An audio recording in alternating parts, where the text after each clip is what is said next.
Here at Paschal, we get a lot of questions about generators. What should I be doing? How do I prepare? Things like that as weather's coming in.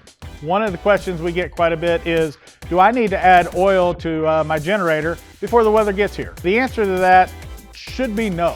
When your generator's installed, we go through, we've done everything that needs to happen in order for the generator to operate properly. If it is a whole home automatic transfer generator, it's set up to automatically kick on as soon as weather kicks out. Think of it sort of like your car. You go in for an oil change on your car and you do that every 7,000 miles. Well, your generator's the same, except it's not running as much as your car is. So your oil needs to be changed about every year, along with your oil filter, your air filter. But as long as your generator's cycling every week or two like it's set up and supposed to do, as soon as bad weather comes, you'll be ready to go.